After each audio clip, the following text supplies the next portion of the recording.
Mr. von Ploetz, former German Deputy Foreign Minister, former ambassador to NATO and to Moscow. So, you know, it's your subject, so to say. How do you react to what was being said? Because that's what we expect from the wise persons group, is to react to this, but also to add something of the German dimension and the German debate on those issues. Thank you very much. All depends on the perspective you take. Ron, I think, went back to '89. What were the preoccupations in terms of security in '89? Well, one of the big issues was, will Germany, United Germany, be a part of NATO, or partly NATO and Warsaw Pact, or nothing at all? But behind this debate was another question. What will big Germany do? Are we at it again?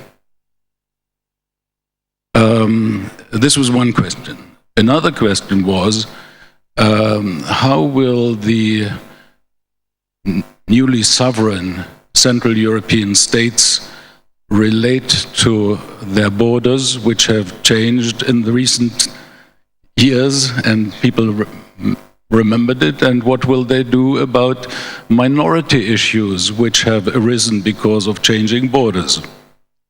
So to put that under a headline, was Europe going back in history? Now today I think we can congratulate ourselves.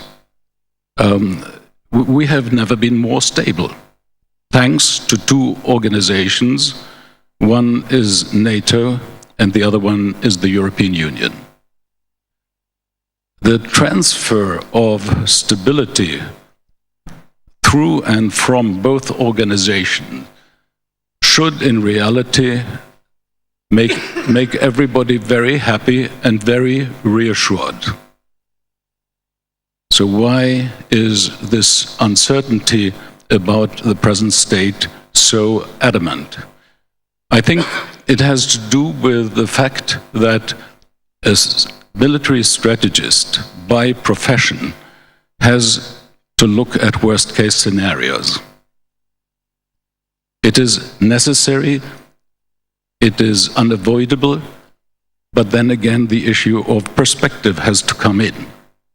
How probable is it? And I have the feeling that when Ron said reassurance has two aspects, he forgot the third aspect, which has to do with things which happen inside a country. My first professional, profound experience with this issue was 68 to 73 when I was posted to Finland. Finland was, in security policy terms, deep in the minus. And there was a public opinion which was profoundly suspicious of Soviet Union's intentions. So what did President Kekkonen say? If you want to quarrel about politics, quarrel about domestic issues. Foreign policy is far too serious. And I have the impression, just looking at the last 2 years in Poland, the way you dealt with the missile defense issue,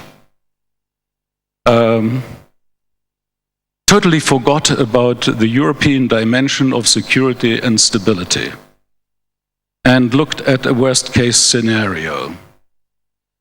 So what I'm trying to say in the most polite way, and we had some conversations yesterday, when we talked in the terms of reassurance and re-engagement, we heard reactions that said, you guys are appeasers. Now that has a certain meaning for people who have a knowledge of history.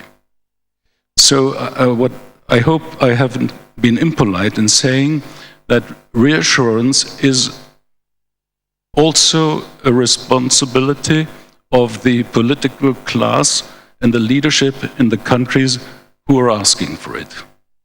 But it is also a collective responsibility. Does the European Union provide reassurance and security? Well, I think if you asked now Prime Minister, then President Putin, how he perceived the behavior of the Chancellor Merkel at the Samara summit, EU-Russia, he would tell you that he was shocked by the way she showed great solidarity for Germany and for the rest of the European Union with a specific issue on the agenda between Poland and Russia. So I would be very prudent in addressing these issues in a finger-pointing way. We have to move forward on both tracks, the European and the NATO track. And what we have heard here on the table, as Bruno said, I couldn't agree more. But there is the point which was raised by Pamela. Do others actually have a reassurance problem? And I would, if I have a preference, I would say the one thing which truly preoccupies me today is the Ukraine, future of Ukraine. That is, in geopolitical terms, the linchpin in this part of Europe.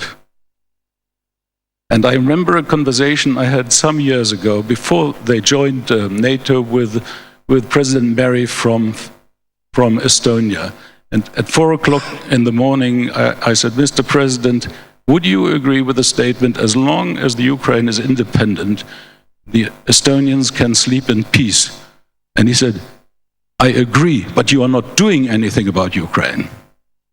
So I was wondering whether our debate about reassurance should not really deal with this issue. Our answer to reassuring Ukraine has been Article 10, which is still there, but not actually in motion.